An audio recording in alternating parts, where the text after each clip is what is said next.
Ladies and gentlemen,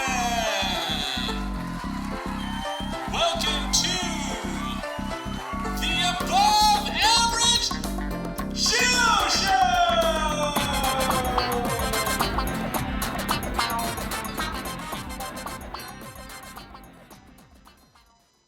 Hello and welcome to another episode of the Above Average Joe Show. We have a wonderful guest here today with us, who is Christopher Marks. Chris Marks is with us, actor extraordinaire. He has worked on several things. Say hello to Chris Marks, everybody. Thank you, everyone. It's a pleasure to be on this show. And as always, I am your host, Joe.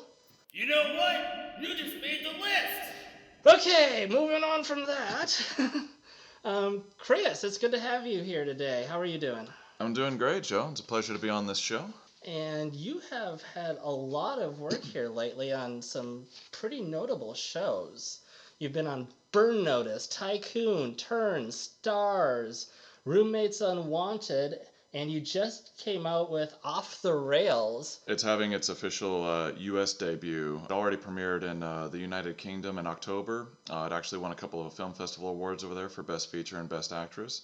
That same movie is also going to several film festivals across the country. It's going to St. Petersburg, Florida. It's going to Kansas. It's going to Salt Lake City, Utah. It's going to Phoenix, Arizona. It's going all over the place. I'm hoping that it will come closer to Atlanta so I can finally see it for myself.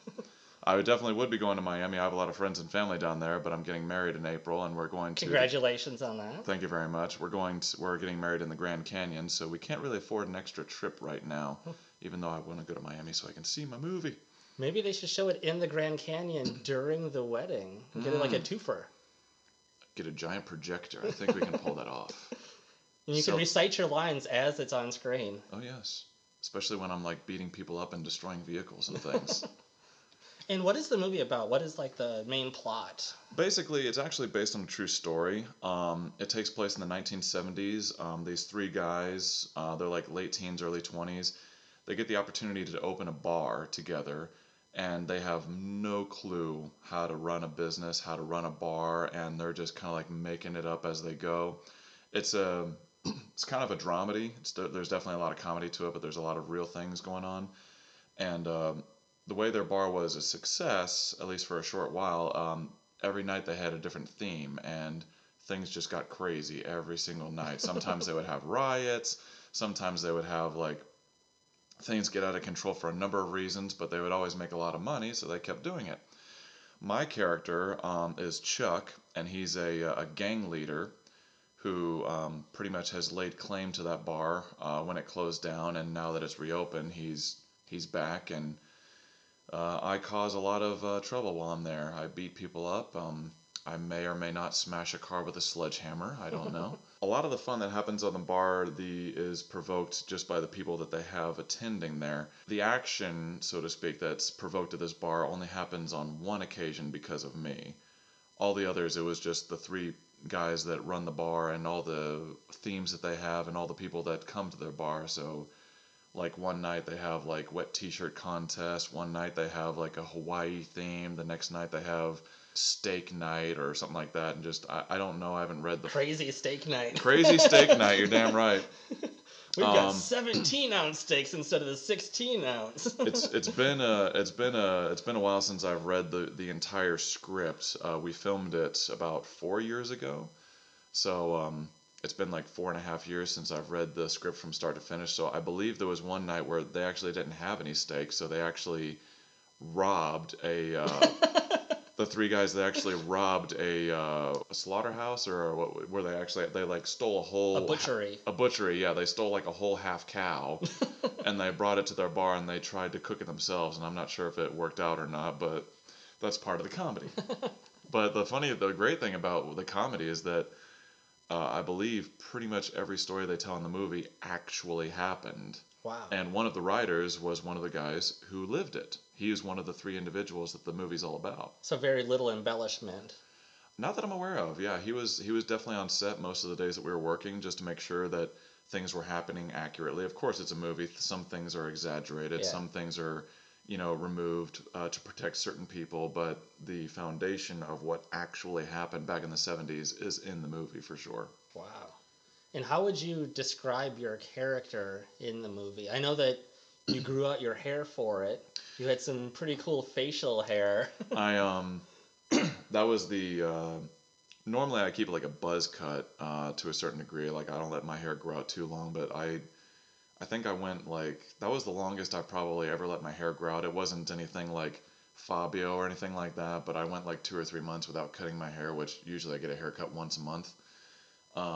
So it was definitely a little bit bushier than normal because it's the 70s, but I grew up my beard quite a bit because they weren't exactly sure what kind of facial hair they wanted, but they had to go with something for the 70s, so they ended up choosing going with chops. Yeah. The good old-fashioned chops. You can see those chops in the trailer easy enough, and a few people saw that and they're like, "Man, you're just ugly with those things." I'm like, I know. The funny thing was after we wrapped filming, we had a cast and crew party, and of course by then I'd shaved completely and I cut my hair the way I wanted, and a few of the actresses that I worked with, they didn't even recognize me at first. They're like, "Hey, how you guys doing?" I was like, "Oh my God, Chris!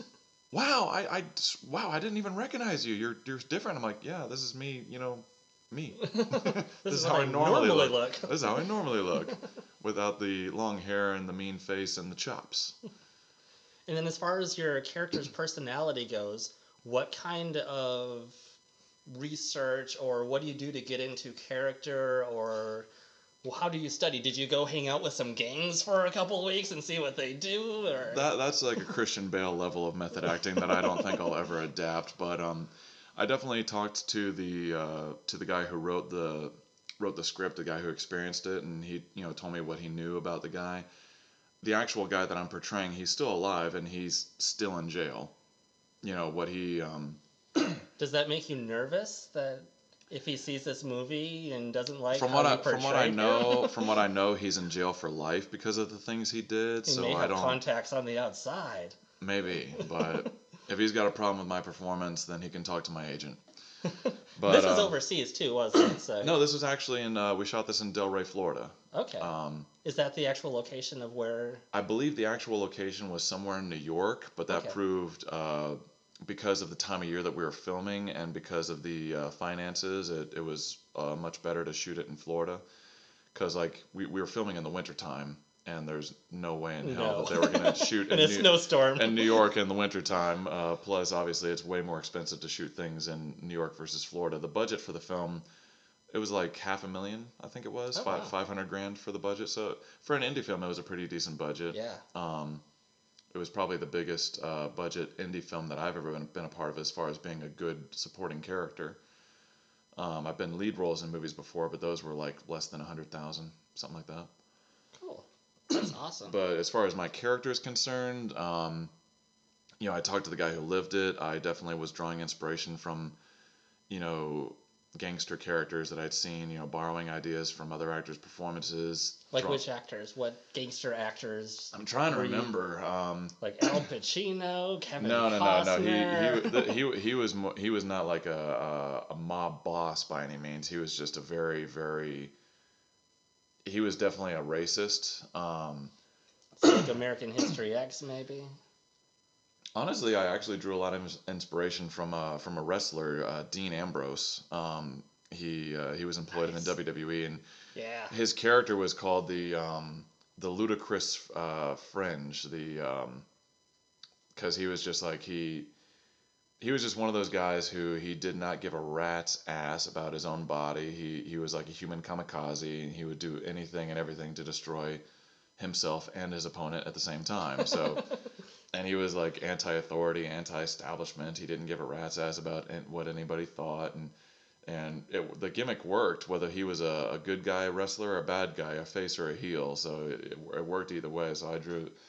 A lot of people when they saw pictures of me, like, "Dude, you look like Dean Ambrose." I'm like, I know, I know that was not intentional, but they gave me like some fake tattoos and And it worked out because this was right before I moved to Atlanta, and this was right before I lost some weight. This is the most I weighed in my entire life because the guy, he was supposed to be big, and So I was think I that weighed. muscle weight, or was that like just Well, eating a lot of pasta, or? well, I worked out every day, but I was living with my grandma at the time, and so grandma's cooking. You know, I had You a were loving it. true, but I was in a bad habit of drinking like multiple sodas a day, so it was like I was very big and muscular, but I definitely, had some baby fat that needed to be lost. But I think I weighed like 245 when I did that movie, and then I moved to Atlanta. I changed my diet a little bit, and I dropped like 20 pounds in like 2 months. Wow. I didn't even really change my lifestyle, except I cut out sodas and I cut out a few other things, and 20 pounds just shed off like it was nothing. That's amazing. I'm like 230 right now, but I'm getting older. I'm an old man. I know the feeling. I just turned 32. Happy birthday. Happy birthday. Happy birthday. And let's see, another show that you were on, Turn, which it was... Turn Washington Spies, yeah. Yes, which is a great show. The great show about... Another period piece. A period piece. A little bit older than the 1970s. A little bit, yeah. A couple hundred years. Revolutionary War, George Washington era. 1770s. 1770s, yeah, that kind of thing. 1780s, but... Yeah, Turn Washington Spies, that was a very popular show on AMC Network. Surprisingly, it only lasted 4 seasons. A lot of people were very surprised about that. I'm not sure why exactly the show was canceled. Execs make some weird decisions sometimes and cancels True. Some of the best shows, especially Netflix lately. No offense, Netflix, I love you. Well, I know exactly why that's happening. Disney's getting their own thing, and so they're like, hopefully all the shows that are being canceled from Netflix, like Daredevil and whatnot, they'll come back on the Disney network. Fingers crossed. Fingers crossed. So back to Turn. Back to Turn. But we filmed that. That was a fun gig. We filmed that in Virginia, and the costumes were totally legit. They had them. They made them exactly like they made the clothing back then. Everything was cotton. I had like 4 or 5 layers of clothing, and I'm actually glad that we were shooting in the winter time because 4 or 5 layers of clothes like that'll get you hot in the summertime. I really hope that they didn't shoot that show in the summer at all. Those actors must have been miserable if that was the case. But the set was amazing. We shot right next to the studio, but they had a set in the backyard of the studio where they had some forest. They had like a whole clearing, and they had dozens of tents and horses and stuff. It literally, you're walking onto the set, it actually felt like you were back in the 1700s because everybody was in costume. Everybody had their wigs on just like a certain way. They had horses, they had wagons, they had all the guns were the right way, all the food and all the fires and just all the shelters. Like literally everything was completely period, except for the guys with cameras and sound equipment and lighting and everything. Except for the boom mic hanging above your head. Of course. And that giant screen covering the sun just the right way. But that was a fun gig. I was only a day player, but it's always fun when you get to travel and, they take care of your hotel and per diem and, set you up with all that. So the night before my first day of shooting, I was definitely just chilling in my hotel room, enjoying a pizza, watching TV, enjoying myself. And did they make the uniform to your sizes, or did they adapt and cut it to and had a larger size and just kind of I don't think they had to adjust it for my size. They had, because I was on season 3, they had just hundreds and hundreds of costumes over the time that they were doing the show. So they pretty much had, enough costumes to where they had, enough sizes for just about anybody. Nice. But I had my costume fitting the day before, and we tried on a few different things, saw what worked, and my hat made me feel like Napoleon, man. I couldn't help but take a picture. I had the hat on, and I was just like, oh yes, I'm too tall to play the guy, but yes, this is Napoleon. And what did you have to do for research for that? Because it's a little bit different accent than you have. Well, I had to do because it was for the audition they specifically asked for they pretty much asked for this all the time with Turn, because it's a British accent, but because at this point it's about 2 or 3 generations removed, because it's been Americanized and we've ruined things like we always do with the British stuff. British ruin a few things too. You know, a fair, Other than their teeth. fair and fair, but fair is fair. Sorry, but I love you, British. we're good. We're good. We're good. But no, I'm a big history buff anyway, so like the Revolutionary War, I mean, I was already pretty familiar with that stuff to begin with, but as far as the accent is concerned, they wanted a British accent, but because the British had already been settling in America for probably, like I said, 2 or 3 generations by this point, so like the accent was kind of, it was still English, it was still British, but it was kind of like slowly but surely losing its flavor, so to speak. Yeah. So, I'm just saying things like, Missy, that's very well done. I'm going to make sure you're going to be doing the things all over the place. So it's kind of like the character, they wanted him like a little English, a little Irish. Everyone's kind of like mixed up because it's just a bunch of European people all coming here.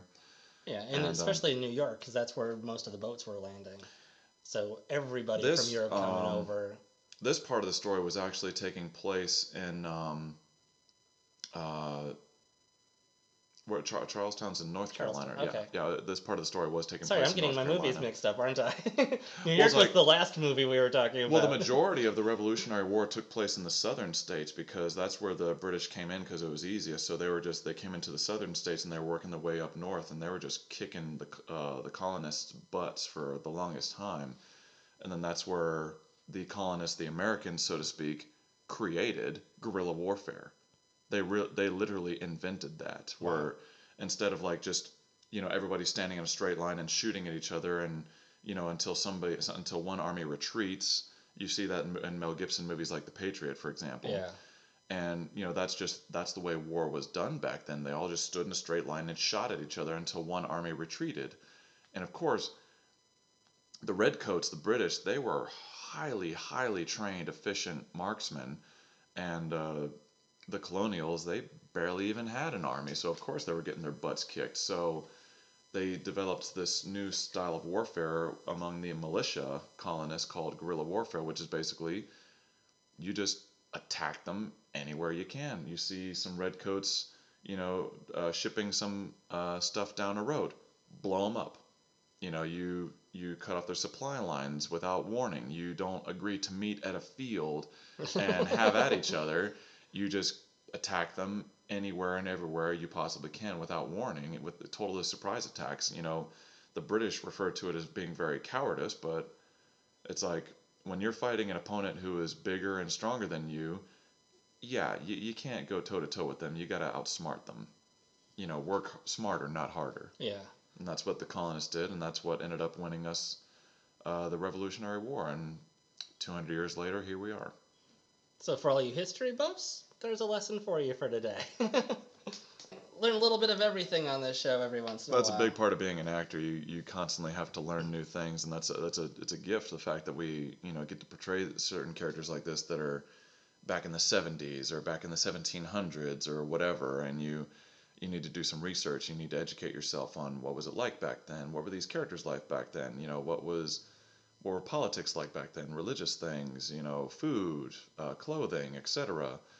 Because you don't want to get on set and be like, "Hey, what's up?" in 1776. What's up, my fellow colonists? What kind of rats are we stewing today?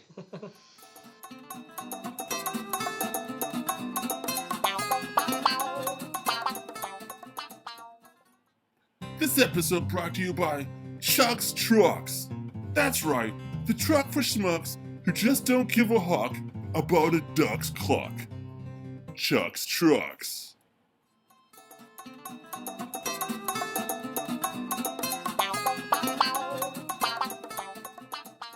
And you've also worked on one of my favorite internet shows, Roommates Unwanted. Unwanted. I've seen so many shows in Atlanta here just kind of pop up and fade away. Some of them I'll watch and just I can't get into for whatever reason, this reason or that. There's a lot of love web-series Roommates like that. Unwanted. Roommates Unwanted was a lot of fun. That was one of those no-budget web series that a group of friends who came together and they just wanted to do it. Some of them had filmmaking and acting experience. Some of them just wanted to be a part of it. And I met these people shortly after I moved to Atlanta, and when they first told the idea, I kind of had the same idea that you were just talking about. I was like, oh great, another group of people are trying to make a web series, because there's so many. The reasons why a lot of people do web series is because it is so cost efficient. You don't need any money to do a web series. You just need some equipment and some people that half-ass know what they're doing, and that's why most web series are terrible. Roommates Unwanted, on the other hand, even though they had no production value, they had no budget, when I saw the first couple episodes, it was funny. It was really, really funny. The cast had tremendous chemistry together, and the writing was really well, and they executed the humor pretty well. And after that, I was like, you know what? I didn't really want to be a part of this at first, but now that I'm actually seeing the product and seeing the vision that they always had in their heads for it, I told them I'd like to be a part of this at some point. So they did their first season.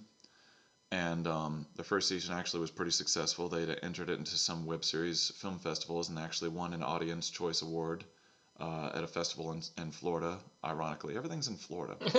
It's like I moved away from Florida to Atlanta to get more opportunities, and it keeps going back there. But and then season 2, it took a little while to get season 2 on the road because they wanted season 2 to have a little more of a budget, a little more production value. So they did some crowdfunding, they did some stuff, they raised some money, and they got raised some money for it, and they were able to pull off season 2, and it was way more organized. The second season, they had a little more toys to play with on the equipment side of things, and they definitely shot on a lot more locations. The first season, primarily, it was all shot in one location, the main house. They still shot in a lot of scenes in the main house in the second season, but they were able to go to more locations like schools and streets and other places. But my character and the one that they made for me in the season 2 was a reoccurring character, Win Champley. He was sort of a evil realtor, so to speak. His catchphrase was like, "You come to play, I come to win." He was just a very over the top, egotistical, his way or the highway kind of guy, and he would always try to manipulate the roommates to leave their current landlord and get something with him. He would go to the lengths of like going through their mail to try to get like stuff on them or spy on them, and he was just very condescending, but for some reason he was still funny. I kept hearing over and over again people like, "Oh my God, I love your character. He's hysterical." And I'm like, because like when you're doing the thing, you're trying to make the character as real as possible. And there's this one scene where me and the current landlord of the roommates, my character, Win Chamley, hates his guts because to me he is the one and only thing standing in between me and my big paycheck. So I'm just talking to him. I'm trying to get some ideas, and there's a point in the script where we're literally just saying yes, back and forth, over and over again to each other. Yes. Yes. Yes. Yes. Yes. Yes. Yes. Yes. Yes. Yes. Yes. Exactly. And when I first read it in the script, I was just laughing out loud. It's very, very rare that I'll read a script that actually makes me laugh out loud, and I was just laughing hysterically, and I was like, this is going to be so funny. And then when we shot it, it didn't feel funny at all. A lot of people, some people may realize when you're shooting a scene, you do it over and over and over and over again. Sometimes you get one hit wonder, sometimes you do it 2 or 3 times, sometimes you do it dozens of times. And by the time you get to the 12th time, you don't feel like it's funny anymore because you've done the joke a dozen times. True, but it's like even while we were doing it, we hated each other. We both were trying to one up each other. So it to us and as our characters, it wasn't funny at all. It was like we were literally like, "I'm better than you. No, I'm better than you. No, I'm better than you. No, I'm better than you. Shut up, I'm better than you." That's kind of like the subtext, if you will. So when we were filming it, I was kind of like second guessing myself. I'm like, is this? I don't think I was worried. I was genuinely worried that it was not going to be funny. And then when it came out, it wasn't as funny to me because I knew it was coming and because we did it a lot. But I heard a lot of other people say it was hysterical. So I'm like, okay, if they say it's funny, I'm gonna go with funny. It worked. Yeah, I thought it was hysterical. But yeah, it was a fun character. I showed up for a few episodes, and they just had me do the most ridiculous things. Like there was this gag where I would just pop up out of nowhere. It was almost like supernatural, like in the Friday the 13th movies, like they're running away from Jason, and he just they never explain how he just He supernaturally comes from screen right for no reason. he just magically pops up out of nowhere, and they kind of did that with Win Champley, except it wasn't like a horror film. It was just like, whoa, where'd he come from? It was just sort of like one of those comedic things. It was kind of like the butler from Mr. Deeds. I am a bit of a sneaky Yes. sir. You know, he just pops up out of nowhere and then vanishes, and people are like, where'd he go? It was kind of like something like that with Win Champley. It was a little gag they created, and I was like, that's funny. We'll do that. And what was it like transitioning or coming into a show that you've watched, you've seen established on YouTube, and you see that this entire cast has chemistry already, and now you're the new kid on the block? Were they open arms? Were they a little bit hesitant to let you in because they knew your character and that you were trying to destroy them, or? Well, it wasn't really like that because I had already known these people. We were already friends for a number of years before I even came on board to the project. So, I mean, they were very welcoming to anybody, you know, whether you were a reoccurring character or just like a random person who's just saying one line. You know, they were very, very open and very welcoming. So, no, it was nothing like, there was no pressure like, oh my God, I'm on Roommates Unwanted. You know, it's a really funny, it's a web series. But there was definitely a mutual respect then. There was mutual amongst respect, all of you. and they definitely had a fan base. I think there's certain episodes in their first season that has like a couple thousand YouTube hits, which, you know, it's not a lot, but when you consider how small this thing was, you know, that's the fact that, you know, literally thousands of people are watching your product.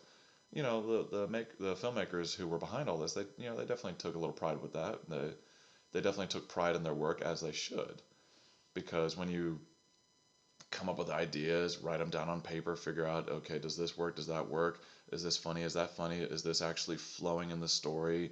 Are you getting your beginning, middle, and end for every episode? Are the characters, is there chemistry in the characters? Is there chemistry in the actors? Are we getting the schedules together? I mean, even for a low budget or no budget web series, I mean, that's still a big mountain to climb to just pull off one season, let alone two. Because as you've stated, a lot of web series attempts, they don't get a second season. You know, they're lucky if they're finished the first season. Because a lot of people, they'll shoot like 2 or 3 episodes, oh, this is harder than I thought, and they just quit. Yeah. And these people don't realize that making movies is work. Making don't shows realize. is work. It's not just the glamorous come to the wrap party and the red carpets. There's long, horrible days they should go through. I was just having a conversation with this kid in some of the classes I take. You know, he's very curious about, you know, acting. He doesn't necessarily want to get into acting or film industry, but he just has a lot of curious questions, as a lot of people do. And I was just letting him know just like how many people are involved in the process of making a movie. And I went on IMDb just to show him an example. I pulled up Avengers Infinity War on IMDb, and I clicked on the cast and crew list. I skipped the cast because that's what everybody looks at. And just slowly but surely we scrolled down the crew list, and his jaw just kept getting lower and lower and lower, because he saw that there was literally thousands of people. You know, thousands of people, hundreds of people on the visual effects team, hundreds of people on the crew list, the camera list, the lighting crew, the sound crew, the editing crew, the props, the makeup, the transportation, the food, the producers, the directors, the assistant directors, the camera guys. I mean, even like the, you know, Avengers Infinity War, that was like a $300 million movie. But it's like the thousands and thousands of people on the, you know, possibly even millions of man hours that went into making that. That's a lot. Even, you know, and even if you go from a $300 million project to like Roommates Unwanted, where I think the second season they had maybe a couple thousand, maybe $3,000 or $4,000 to the budget. That's still, you know, they had cast and crew. They had 2 or 3 dozen people involved, all in all, and, you know, a lot of editing, you know, a lot of hours went into editing, a lot of hours went into everything. So, you know, even from the biggest project to the littlest guy, you know, there's a lot of work, there's a lot of man hours, and a lot of blood, sweat, and tears that go into our craft. Yep, from top down, everybody's working hard. Yep.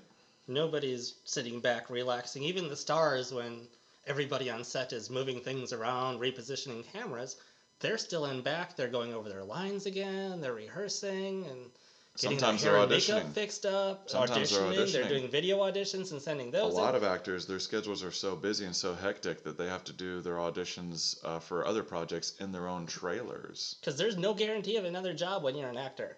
Even when you're a Unless big you're in name. a series. Yeah. But even those get canceled. Yeah. So there's no guarantee. It's like, oh great, I became a regular on a TV show. This is gonna be awesome. This is gonna be a launching pad. And then it's like some big TV shows. I remember there was one TV show that was shooting in South Florida when I was still there. They tried to reboot the Charlie's Angels TV show. Drew Barrymore herself was the executive producer. It got canceled after 4 episodes. Yeah. They filmed 8, but just everything. The ratings were horrible. The actual actresses who were playing the Charlie's Angels, they weren't getting along. And even if you get a big name like Drew Barrymore and you get millions and millions of dollars on board, there's no guarantees. Nothing. Yeah. You get series like Firefly, R.I.P. Loved Firefly. There's a lot of us nerds out there that just adore Firefly. 1 season and it got canceled. And it was after Joss Whedon had just done like 13 years of Buffy the Vampire Slayer. No. One of the biggest hits, and you just never know. People Yeah. loved Firefly and they just decided, no, we don't need any more of that. Yeah. So they put something else on the WB that... There's a lot of shows in Atlanta who the shows come out and you're like, I really like this show. This is a good show, and then it gets canceled after 1 season. There's a TV show that I auditioned for a few times called Kevin Probably Saves the World. Yeah. And it came out and a lot of people liked it. It was one of the there's a lot of TV shows in Atlanta that are dramas that are really heavy, like Empire or Star or other things like that, where it's very entertaining and it's very good shows, but it's like it's just drama. It's just drama, and it's just a whole lot of negativity. This person's betraying that person. This person's sleeping with that person's wife or husband or whatever. And Kevin Probably Saves the World. That was like the one show that came out that had a very positive vibe and an uplifting vibe, and this guy was trying to help people, and it was a comedy, and so it was a very feel-good movie. And then it got canceled after the first season, and everybody, a lot of us local actors were like, dude, what the hell? That was a fun project. That was a good show, and just because it had a positive vibe on it, it's like, no, we don't want that on TV. Yeah. No. Everybody wants drama nowadays, which is true, but it's like, come on, we need something lighthearted as well. But you can also go overboard with the lightheartedness, like Big Bang Theory. They're finally ending their show after, 12 or 13 seasons? Yeah. I billionaires. I love Big Bang Theory, but even me, a diehard fan, after about the 8th season, I was like, okay, it's starting to get a little old now. Yeah. Because, it's hard to keep it fresh. It's very hard to keep it fresh. And you can only change the character so much. Yeah. Before you start to lose the fan base. Yeah. It's like, no, I liked him better at the beginning, and then he's gone. If you keep him the same, then people get bored. Well, that's a huge challenge for the writers and the actors, of course. When you have a show that goes for 1 season, 2 season, 5, 6, 7, when the show keeps going, the characters have to evolve. The characters have to change. They can't just stay the same, because naturally this story is taking place. Each season is supposed to represent 1 year of their life. Do any of us stay the same after 7 or 8 years? Only if you're in a coma. Only yeah, exactly. The foundation will always be there, but we do change. Every few years we grow and we evolve and we become different people. I was definitely different when at the age of 24 versus now 32. So yeah, I'm sure everyone can say the same for that. Yeah. So obviously the characters need to change as well. Well, let's go ahead and take a break quick. But before we do, I want to ask you a trivia question based on your experience. Uh-oh. On your IMDb, you have 30 credits listed. Mm-hmm. Of those 30 credits, how many would you guess that you played a man in uniform? That could be a cop, that could be military, and I'm also going to include as a Cub Scout leader. We're going that far, are we? Still a man in uniform. Do I have to just shoot out a guess, or can I actually count? If you want to count, that's great. If you want to guess, if you want to count, get to a point and we'll buffer it. Uniform. Okay. I definitely had a uniform for the Glades. That's the Boy Scouts you're talking about. In turn, we already talked about. Well, I'm going to go down the list. Okay, you're going in. If I go out of order, I'm going to miss something for sure. Throw you off. Um, I'm trying to get you to lose this game. I sort of had a uniform for Burn Notice because my character was disguised as a maintenance guy in maintenance uniform, but he was a spy, so I'm not sure if you're counting that or not. I think I did. If it said spy or something along those lines, I would have counted it. I was a detective for America's Most Wanted. I was a security guard for Magic City. I was a detective for all the crime reenactment shows. There was the Casey Anthony, there was #Murder, there was Fatal Attraction, there was God, I'm trying to remember everything. There was the one I shot in Tampa. I can't think of it. Crime with Tamron Hall or whatever the heck that one was. I was in a uniform for Turn Washington Spies, as you said. I was in a uniform for Patient Killer. I was a cop. I was in a uniform for Star. I was in a uniform for The Ultimate Sacrifice. I was a Marine. So, I'm looking at least a dozen. Close. 15 of them I counted. 15, okay. Yep. Half of them. What was I missing? I don't know. I don't have a lot the of list them in were front of me. I just wrote 15 a lot of them as were men the in uniform. a lot of them were the crime reenactment shows I did, which I did a lot last year. But let's go ahead and take that break, and we will be right back after a couple messages from our sponsors.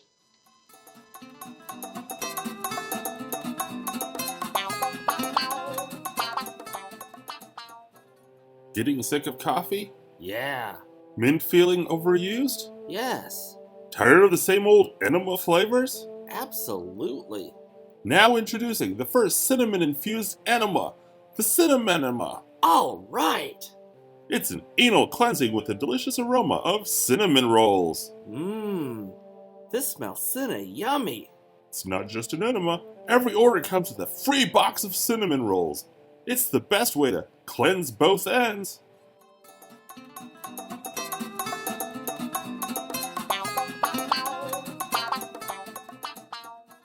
And welcome back to the Above Average Joe Show. We are here with Chris Marks, and we are going to talk a little bit about another show that you worked on called Tycoon. Tycoon.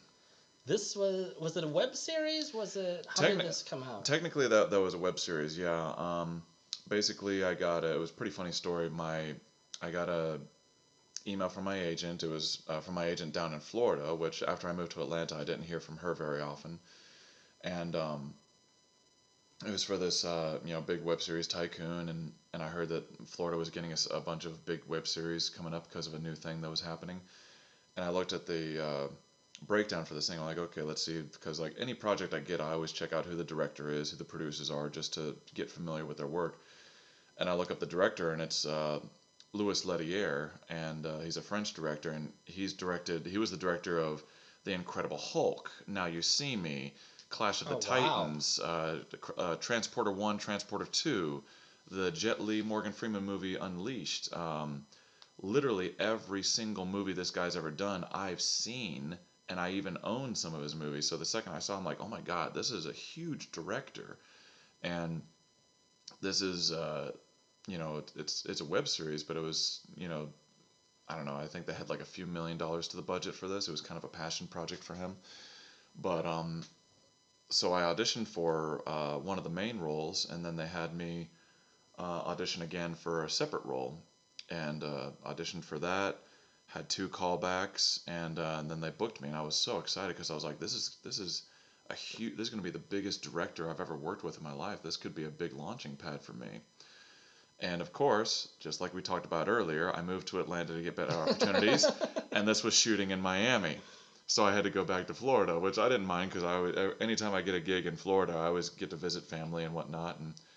But it was such a unique project because it was a web series, but it was a pretty big budget. Like I said, they had a few $1 million, and of course, Louis Leterrier was directing, and his wife, she was the producer of it.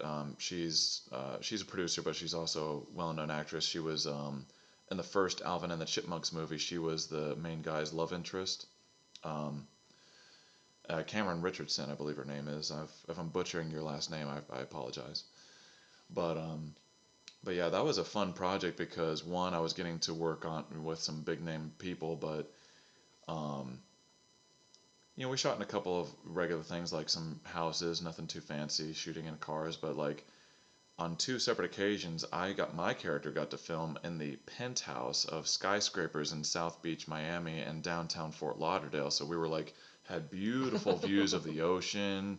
Nice. We're like 400 or 500 feet high, and just the first time I was in Fort Lauderdale, we're in the penthouse of a building in Fort Lauderdale, and it was just a gorgeous view of the beach and the ocean in the morning. And then about a week later, we were shooting in the penthouse of one of the tallest buildings in South Beach, Miami, and gorgeous day. I got videos and pictures on Facebook of it, and it was breathtaking, absolutely breathtaking, and just one of those things where you're looking down and all the people are literally ants. And I'm like, so this is what it's like to be Godzilla, looking down at all those tiny little ant humans. Which, side note, you also worked on. Yeah, I think you had a hand in that, A little bit. The new Godzilla King of the Monsters movie that comes out in May? Yeah, which we can't discuss at the moment because it's not out yet, so we'll skip over that. But if you get a chance, check it out. You might see a familiar face or a familiar voice. We'll see.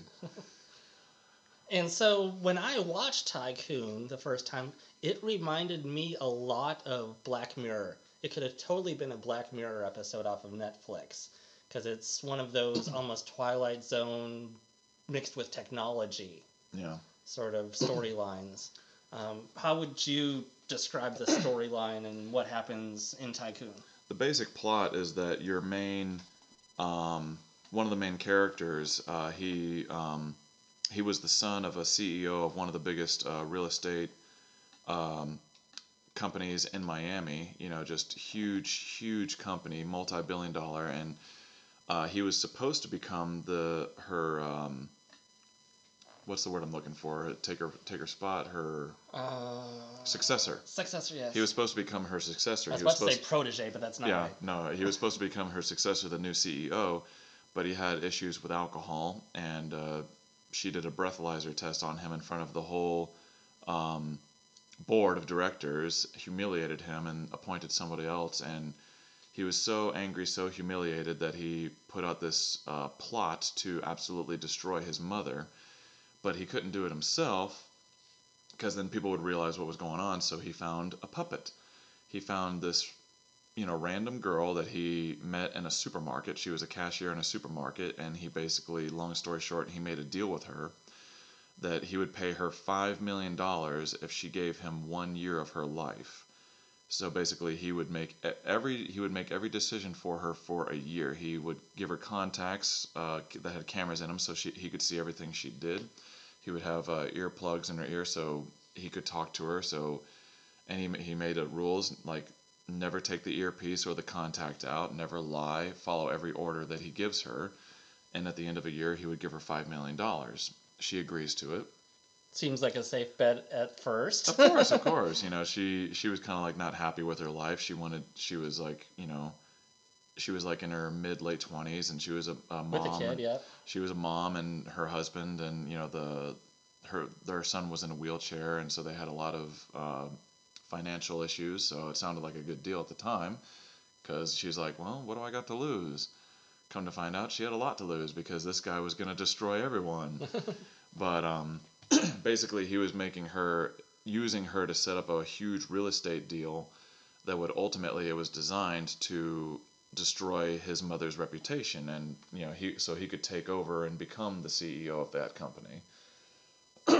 And my character, for those people that are familiar with real estate, is an agent with the Security and Exchange Commission, sort of a detective of real estate, sort of a cop of real estate, making sure everybody's following the rules and doing everything legally. Man in uniform again. Man in uniform again.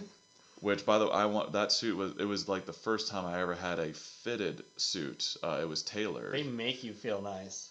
That was the first time in my life I ever had a tailored suit, and man, I looked sharp.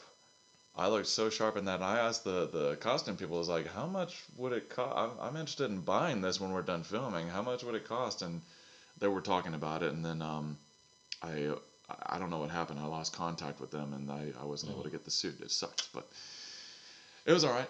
You know, I still looked good, but my character was a Security and Exchange Commission agent, and I knew I was obviously aware of this deal but I knew something was off about it. My character, he was like, okay, here's this girl. She, as far as my character was aware of, I've never even heard of her name in the real estate investing world, and she just comes out of nowhere and gets the biggest deal in the entire city.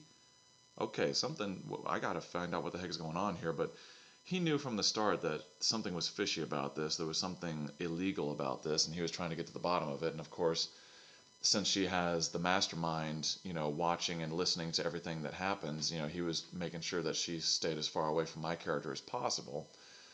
So there's a scene where my character kind of takes matters into his own hands. He just shows up in her hotel room unannounced. Creepy. Well, when he's trying to get a hold of her for literally months and she's not returning his calls, that's one thing I kind of liked about the guy, is that he, in a way, he's kind of like Batman, to where it's like he'll take law into his own hands, and he's not he has no problem with bending the rules, so to speak, to get a job done. Mm-hmm. And he wasn't going to take no for an answer for her, so he just literally shows up in her hotel room, and she's like, "How the heck did you get in here?" And he actually tells her, one of the perks to my job is I know all the dirty secrets of everyone in the city, and dirty little secrets are the keys to anywhere in the city. So apparently he's got dirt on everyone. That's how he was able to get into her very nice hotel room without any issues with security or anything like that. So he's basically it was a statement. He was like, "You can run all you want. I will get what I need to do my job." Nice. And my character, they shot 9 episodes of the series. I was in 5 of them. I worked on the set a total of 8 or 9 days, and so it was just a fun experience. It was really great to actually get to, because like usually when you work on a TV show, like I'll work 1, maybe 2 days tops, so you really don't have a lot of time to establish any connection or any relationship with the directors or producers or other cast members or crew or whatever. But anytime you get to work on a project for like 5, 7, 8 days, you actually get to build some relationship. And that's why I was so excited, because I'm like, this is a big, big director. I mean, he's been there, done that. He's worked with some of the biggest names in Hollywood.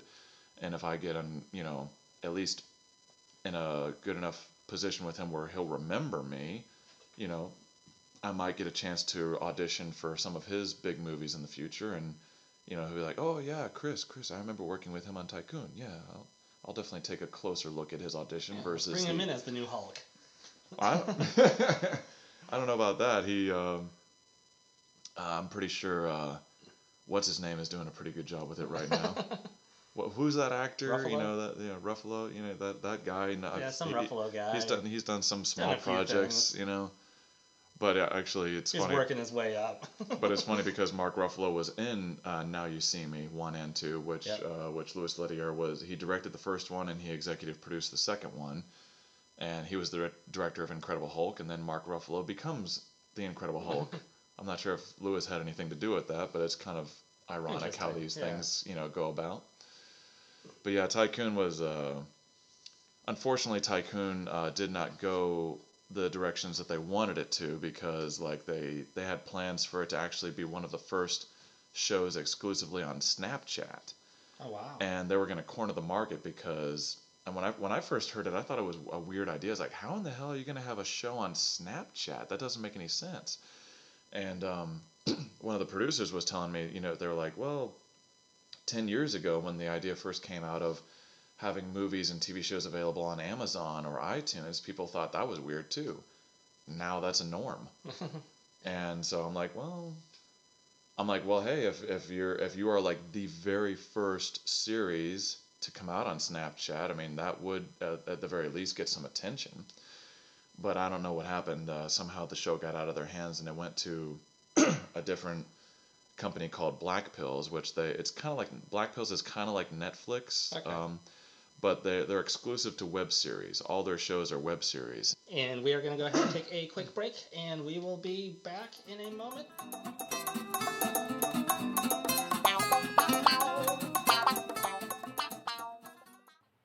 Does your dog or cat or child suffer from a tapeworm? Not to worry.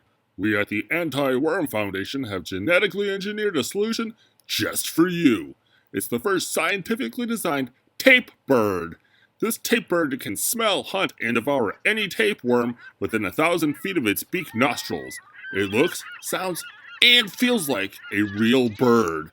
Get yours today by calling 1555-GOT-TAPE. That's 1555-GOT-TAPE. Not to be taken orally. To be used similar to a suppository only. Side effects include bird flu and anal bleeding.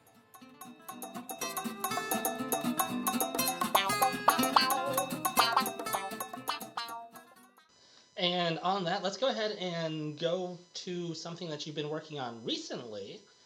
And you've been doing a little bit of voiceover with one of your passions of wrestling, with Southern Honor Wrestling. Yeah. What has that been like since they just started out, and you've been with them basically from the beginning, helping them promo and... Not from the beginning. They, first of all, I've been a big professional wrestling fan most of my life. WWF, WWE, Raw and SmackDown, all that stuff. It's one of my big enjoyments, big pastimes. It's, you know, a lot of people are like, why do you watch wrestling? It's fake. I'm like, I enjoy it because it's fake. Because, like, it's entertainment. It's like a lot of people like, well, do you like boxing or UFC or MMA? You know, the real fighting. I'm like, no. I mean, I respect the hell out of that, but I don't find that entertaining. Wrestling, it's theatrical. It's a show. It's all these different things. It's a story. It's sort of like, I've heard some people refer to it as the man's soap opera. But it's not just for guys. It's for everyone. But you have to have an acquired taste, I suppose, because not everybody gets it. And to me, I feel like it would be the difference of, do you like watching Friends or do you like watching The Real Housewives of Atlanta? Because Friends is fake. If you don't realize that the whole thing is scripted and fake, but Real Housewives is trash. Well, Real Housewives, that's reality television. There's nowhere near as and much boxing, reality. Boxing would be reality. The AMA would be reality, whereas the WWE would be more along the line of Friends. WWE, one of the reasons they changed it from WWF to WWE is they wanted to. There's a thing with the World Wildlife Federation. We won't get into that, but it's like they changed it from World Wrestling Federation to World Wrestling Entertainment, because that's primarily what it is. They're sports entertainment, and that's what Vince McMahon and the WWE is so prominent about. Is like, we're not professional wrestling. We're sports entertainment, or whatever you want to call it. But anyway, I digress. Some buddies of mine, they work for Diamond Dallas Page, a former big name pro wrestler. He was a 3-time world heavyweight champion over in WCW, owned by Ted Turner, and he's a WWE Hall of Famer. And he created this yoga company a number of years back. And by the way, a little plug. Anybody, DDP Yoga, it is an amazing yoga. It's kind of like a... It's kind of the way Diamond Dallas Page puts it. He's like, it's not the kind of yoga where it's like, breathe in the positivity, exhale the negativity. It's more like a, this is my yoga kind of thing. And because like Dallas, when he's doing, he's like, okay, Hulk it out, stretch the cobra, do that, bro. You know, and even Chris Jericho will back up the DDP There's Yoga. DDP Yoga. There's a lot of professional wrestlers. There's a lot of guys that play for the NFL, the NBA, there's people from every branch of professional sports that will back up DDP Yoga, saying that saved them from career-threatening injuries. It helped with their rehab. It helps them prevent getting injuries. Some guys, like Chris Jericho, for example, a huge wrestling star, he said that DDP Yoga he would have retired probably about 7 or 8 years ago had it not been for DDP Yoga, and he's still going strong to this day, because they take so much. Any pro athlete takes a lot of beatings, but especially pro wrestlers, their bodies take a pounding. Yeah. They need to have something that'll help them rehabilitate themselves. But anyway, so DDP Yoga is great. Check it out. But my buddies, they work for Dallas over at DDP Yoga, and they've always wanted. Some of them are wrestlers. independent wrestlers. Some of them are just filmmakers. My buddy Nathan Mowry, he does music videos all the time. His company is called Kind Punk. He's got a great, if you want a good music video, he'll definitely get you best quality stuff. He's done music videos for Chris Jericho's band Fozzy. He's done music videos for POD. He's done music videos for Funeral Portrait, a lot of good rock and roll bands. He's done documentaries. He's done a lot of stuff, but him and a couple other guys at DDP Yoga, they've been wanting to create their own wrestling promotion.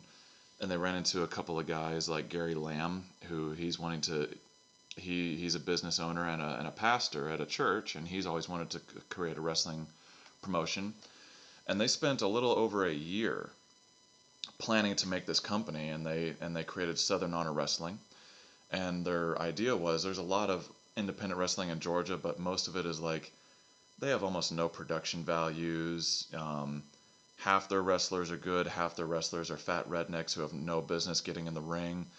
And the idea with Southern Honor is they wanted to bring the very, very best of local wrestlers and wrestlers from all over the country and sometimes all over the world. They wanted to have the best of the best that money could buy, that they could afford, to have the best matches possible, have the best athletes possible. They brought in the best production values that they could. They brought in the best of everything that they could. The lead guitar guy from Fozzy, Rich Ward, he allows them to use a lot of the lighting and sound equipment that Fozzy uses for their concerts, for their shows. Oh, wow.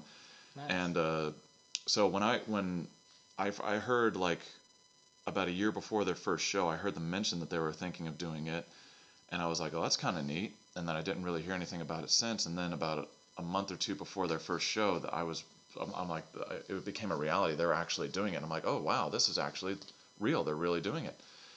And so I bought tickets, and I was going to support my friends, regardless if the show was good or bad. But I walk in there and I was blown away. I was not expecting that level of production value. I was not expecting that level of wrestling quality. They put on a hell of a show. And Diamond Dallas Page himself came in, kind of a surprise to everybody. They had a big name wrestler, Raven, there that first show, but DDP himself shows up, and he had a big speech to announce the match, the main event, to crown the first ever Southern Honor champion, which the first champion was Kevin Ryan. That kid, he's a toothpick, but man, he's a toothpick made out of raw iron. He was fun to watch. He's 19 years old, Kevin Ryan, and it's like he weighs like $150. He is a tiny guy, but he can wrestle and he can take a beating, man. Like I said, he's a toothpick, but he's a toothpick made out of chrome steel. He's almost indestructible. But it's like I have not missed a single one of their shows since, and I kept getting on their case. I was like, guys, it's like, I'm an actor. I do MC stuff. I would love to do something, be a part of your shows. And they're like, well, what do you think? It's like, I don't know. I could be a plant in your audience. I could be, for those who don't know, a plant is a staged audience member who like takes a hit or something like that from the wrestlers just to get some excitement. I could be a referee. I could be a ring announcer. I would love to be a ring announcer, but they have a damn good one right now. His name's Pat. I would love to be a ring announcer. I don't think I'd be damn good at it, but Pat, he's got this. I don't know how he does it. He's always got it down. He's always like, ladies and gentlemen, welcome to Southern Honor. And he can do that for 3 hours. I'm like, how do you do that without ruining your voice? That would kill me. But and then somewhere along the lines it came up. It's like I pitched the idea. It's like, well, you guys do these promo videos all the times.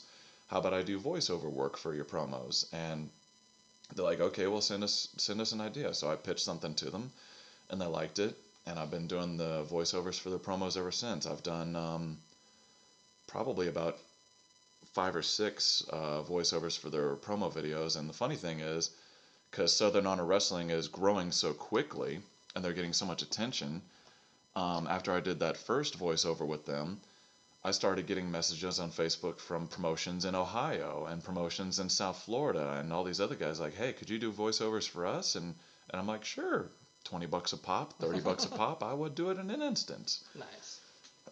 But yeah, Southern Honor, they literally just had a show this past Friday, and it was excellent. Very, very good show. And their next one is March 22nd. It's called The Summit. And the shows take place in Canton, Georgia. Tickets are only $10. and so it's definitely a worthwhile thing to check out. Where do you find tickets? You can go on www.southernhonorwrestling.com. You can buy them online there, or you can purchase them right there at the location in Canton, at the Action Building, as they call it. And but yeah, you can go there and you can hear a familiar voice on one of the big screens. Ladies and gentlemen, welcome to Southern Honor Wrestling and all that shebang. But I do it better than that when I'm actually doing the voiceovers, but I don't want to blow out the mics you got here. And I'll just go ahead and mention this quick too, is that we are not sponsored by Southern Honor Wrestling. They did not ask us to promo them. The only reason we're talking about it is because Chris has worked with them and Chris loves wrestling. So they're not paying us to promote them. They're not paying us to talk about them in a good way to get people to come out. We are doing this because it is a passion of Chris's. Yeah. We share because we love. And we are going to go ahead and take a quick break, and we will be back in a moment with a cold read of a script that I wrote specifically for Chris. So stay tuned. The pressure's on.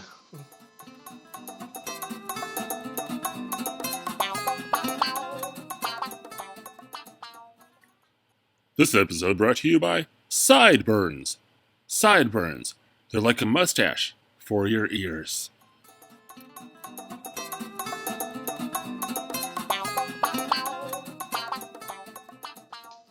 Hello and welcome back to the podcast. We are going to do something a little bit different and I'm hopefully a little bit fun for us. We'll see about that. Find out in a moment. What we're going to do is called a cold read. And for those of you that may not be familiar with that, a cold read is when an actor is given a script and they're given to them blindly. So Chris has not seen this script before. He doesn't know what's going on. I'm reading this for the very first time. Very first time. And I wrote it specifically for Chris because I knew that he could do a bunch of accents. Oh, you wrote it just for me, did you? Yay. But he has not prepared any of this, so the accents may come out a little bit funny, may come out a little bit weird. I'm already he may losing end up my voice. laughing in the middle of it. We don't know what's going to happen because it's a cold read. FYI, I'm already losing my voice. We got some allergies. It's almost springtime here in Atlanta, so we got a lot of weird things floating in the air in case my voice doesn't keep up. So basically, the script that I wrote, the character that Chris will be portraying is Agent Orange. Mm-hmm. All of the agents are named by color, so you are Orange. It's an Oompa Loompa. And you are a spy, and I'm you a had spy. to go and get some secret plans. So you are you just got back from getting the secret plans, and you are getting debriefed by your captain, which will be played by me. So Since I'm a spy, should I be like James Bond, like Sean Connery? You can start with any voice you want. I'm not entirely sure what this. It says that you're a captain. Are you my captain? I am your captain, oh captain. Captain, my captain. Yes. Sean Connery will love you. Come back to movies. So let's go ahead and just jump right into this.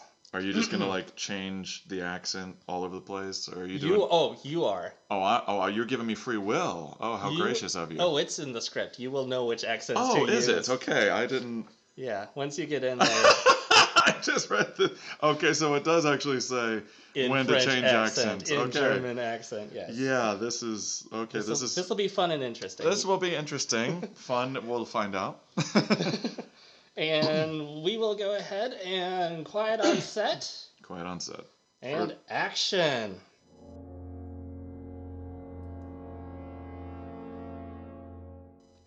Great job, Agent Orange. We could have never recovered those secret plans without you.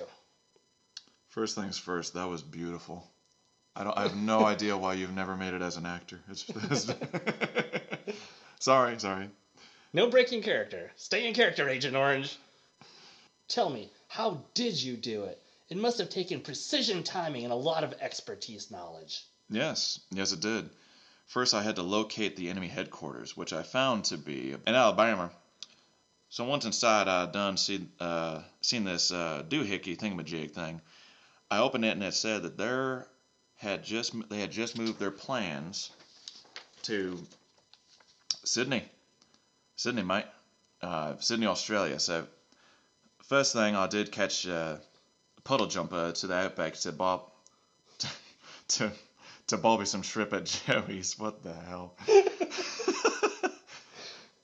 Once the Aborigines let me go in exchange for my maglite. Correct. I found they were commandos and they were camped. So I covertly walked over there and over to the camp, broke into the main tent, only to overhear their plans were now in. Oh my. Mother Moscow it's a Russian accent now. So I bought vodka and barca in Melbourne. And by the end of the bottle, I had landed on red soil. I thought maybe, just maybe, they keep their documents in Kremlin. But I find out that Babashuka. From Babushka. Babushka, okay. I'm Russian, but I don't know how to pronounce these things. Excuse me. My English is not so great. Documents go to Siberia. I take taxi halfway to Siberia. The other half I travel by a very brown bear. And I tamed them myself. I just got the salmon, a long pole for fishing and in lake or stream. I now call him Igor. Igor, he helped me break in and I find plans. But he find wrong plans, bad bear, very bad bear. Igor is plans he find were making batrushka. Yeah, okay, very good Russian food delicacy. I'll have to take your word for it. I don't know. I haven't been to the mother country in a long time, so forgive me. I had to Google that, so I'm not sure if I even said it right either. Yes, Google has everything. It's very good. But we make vabrushka in Siberia very tasty, but little on tart side. Not bad though. I make you some later. Ooh, I would like that, Agent Orange. I would love to try some of your babushka, batrushka, whatever it's called. Sure. After we eat and wash down with keg of best vodka we could find, we intercept a message saying plans move again. No more Siberia. Now I go to Dublin, Ireland. Luck of the Irish for me. We already had been drinking so many White Russians. Igor, not so much. Igor, he can't hold his liquor. You think he's such a big bear? You know, he just I drank him under the table. It's ridiculous. But even with a shave and a bath, he still stunk. We couldn't have none of that. No. So he swam across the channel and headed home. Luck of the Irish for me. I stumbled literally onto the right pub of for a gander, an overhead view of the scoundrels talking. Mean fellas, lads. But they say their plans were never made to Dublin, never made it. So they go as far as... Okay, here we go. I apologize to anyone who's listening who's German. I'm going to butcher this. Das ist nicht gut. Es nicht wunderbar. I know that one. So I go to Jamaican man. How did you know the plans went to Jamaica? I didn't, man. I just wanted to get to the sun rays and get to the ocean, man. It's a beautiful day. But thankfully, every now and then you go as a spy and you just get all these exotic places and exotic foods and beautiful people. It's great. I totally can't blame you for that. While I was there, man, I found out from a witch doctor that the plans had moved again, man. And so I only stayed in Jamaica for 6 months, but Only it was 6 months. only 6 months. It was a very short-lived time. 6 months in Jamaica is like 6 hours. Einstein's relativity theory. It is so obvious over there, man. So after 6 months, I go leaving to the lost city of Atlantis. Oh my gosh, that water's cold, man. And then where did you go from after Atlantis? So, Des Moines, Iowa. I went to Des Moines, Iowa. British accent. Of course, with a British accent. And while I was there, I realized that I had something in my back pockets, still from Alabama. It was a thumb drive. The secret plans there, they were there, and I had it with me the whole damn time. But wait, why are you speaking in a British accent now? Well, good show, Captain. I'm not an agent. I'm not Agent Orange. I'm really... Ouch! Oh, this... Damn it, this glue! Owie! Oh! You mean your... There, got it. Tune in next week to the thrilling conclusion.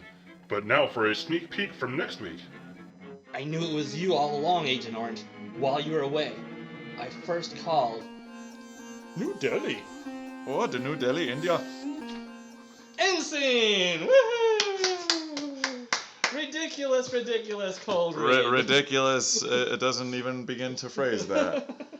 But it was fun. I'm sure I all of you at enjoyed home it. could tell that I was completely unprepared for that. But you did a good job. You did a good job getting Oh, through thank it you, for a thank full you, thank grade. you. Of Especially course. when I threw 7 accents at you in a row with not knowing that they were coming. Oh, you gotta do what you gotta do, man. All kinds of crazy things coming at you as an actor, all kinds of things. These casting directors, they do all kinds of weird things, just throwing things at you from out of nowhere. Well, I do want to thank you, Chris, for hanging out with me. Thank you for doing the podcast. Thanks That was for a being blast. guest. Thank you so much, Joe. Oh, you're welcome, and hopefully we'll have you back again sometime. I think we can work something out. And do you have anything that you need to plug? Any websites, Instagrams, or anything where people can find you? Okay. We kind of talked about it earlier, but like I said, I have a movie coming out in Miami, Off the Rails. I also have my episode of the TV show Fatal Attraction coming on the TV1 network, and I have a commercial coming out for Jack's Restaurant. I actually got to fly in an airplane for that one, so that'll be fun. And basically, just go on Facebook, check out Chris Marks Actor on Facebook, or you can check out some of my videos. Go on Vimeo.com and type in Chris Marks Actor. Also, you can go on IMDb and just type in Chris Marks. I'm the guy who Burn Notice is probably the first one that pops up. Yeah, check me out on Instagram. And my Instagram page is Chris Marks Actor. So there's a lot of Chris Marks actors because there's also a lot of Chris Marks chefs out there, and I try to avoid that. So I have to keep putting actor at the end of my last name. So Chris Marks Actor. You can find me on Vimeo, Instagram, and Facebook. Chris Marks Actor. Marks. Chris. And I'm going to spell everything until Joe edits it all out. Thanks, guys. A lot of fun. Thanks, everyone. Tune in again next time for another wonderful, great podcast.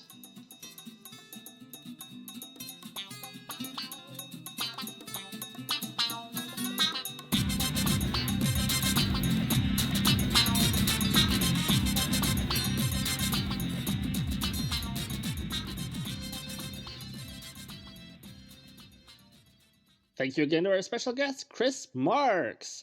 The Above Average Show was written and produced by me. Theme song composed and or arranged by yours truly. Be sure to check out our Facebook, Instagram, and Twitters, and look for us on Spotify and Stitcher. You can also check out another podcast I co-host, The Extra Unordinary, and other great media content by Moon Possum Productions at moonpossum.com.